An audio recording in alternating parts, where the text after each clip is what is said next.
everyone who have put this wonderful book together. More than a book, I think it is a guide to how to eat right and how to stay healthy. I have not always believed that food really matters in your life. My mother, as kind as she is, Annapurna Devi, I lived on chocolate cake and pizzas for the longest time in my life, and I enjoyed it deeply. It made me happy, it gave me energy, and I could exercise and play all the games that I wanted. Over a period of time, I realized that being overweight is not the best thing to be, and then this journey learning about food. As I learned about food, I also learned about mom's cuisine, which was really, the type of food you eat on Saturday and Sunday, deeply relaxing. But more than anything else, if you look at some of the books that she's done, all the foods contain micronutrients. There's fiber, there's carbohydrates, there's protein, and micronutrients that come together in the best possible way. So without a really formal understanding of it, I began to realize why homemade food is so good for you. And added to that was my learning from my son, who would never eat at home. As soon as I got married, I said, Adit, why don't you eat at home? He would always ask for a tiffin carrier from mom's house. So he said the difference between what you do at home is you give it to a cook, but there in Bishop Garden, it's made with love. So that extra ingredient, I think, is really what made my children really healthy, and I'm grateful for those learnings of life. The second stage of evolution for me is when I went to naturopathy and I learned all about food.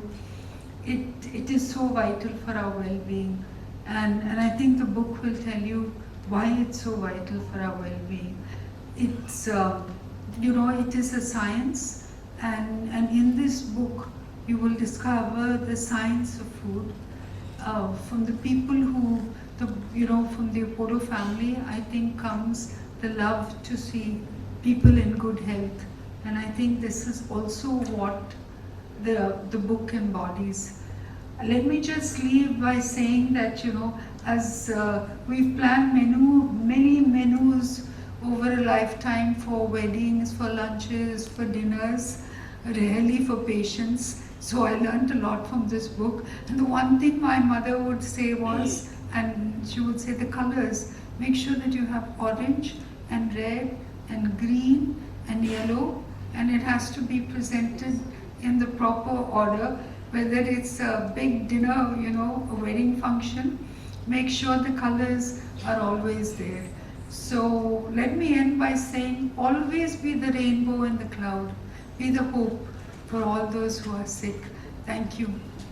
Our chairman, my mother, Sunita, Anupam, Anita, the whole Apollo Dietitians family. I understand there are more than 150 of you. It's nice to know that the family's grown and it keeps growing. I'm here today actually to voice some of the things which my mother has said, because she's the one, we call her Annapurna Devi, because my mother just loves feeding people. And while she does that, she's very conscious of people being healthy. And Apollo, we all talk about TLC, and the word actually came from her, because she said, whatever you do, put some TLC into it.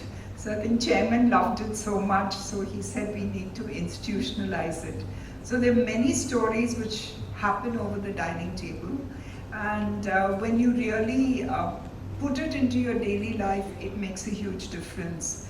So Anita and the rest of the dietitians team, and I must acknowledge what Anupam has done, because apart from being a brilliant speaker, he's a great thinker, and he's brought this all together. And we started a very small dietitians conference, 35 people. Now it's over 500, and it's quite glamorous, I understand, because they go to multiple locations. They do good work and also have a good time, but it's now become an international conference. Why do we do all this? Because at Apollo we understand that the cutting edge clinical work is a responsibility. We have to do it. We have to do what we do because we need to save lives. But if we can work very hard and come together and keep people healthy and out of hospitals, I think then it's that responsibility, we would have taken it to the right space, to the right level. So that is why, eating right, thinking about food, gut health, gut biomes, and the fact that it can impact so many things you do, whether it's tiredness or mental health or all the other related diseases. I think we should focus a lot on food.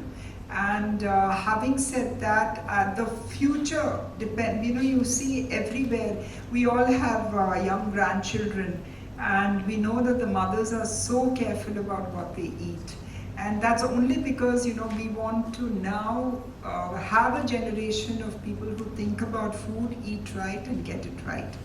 So my mother is probably the right person to do this today, and I'm actually speaking to all of you on her behalf, because she said, tell everyone that they have to eat well, but they have to eat right. And she's very, very conscious of the fact that people have to enjoy what they do and eat well. So I think the dietitians have done a great job on that. So thank you all very much. And we're very committed to keeping people healthy, our generation and for the future generations.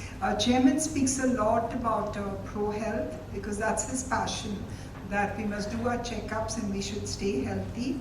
So I'm hoping that if we can find a way to reach this book out to everyone who comes and has a pro-health check, that would be the best thing to do. Even if we can give it to them digitally, or we can do the kind of things which are possible in today's world, I think that would be extremely useful. Apollo, this is one step in the right direction again, so thank you for being there and thank you for the support.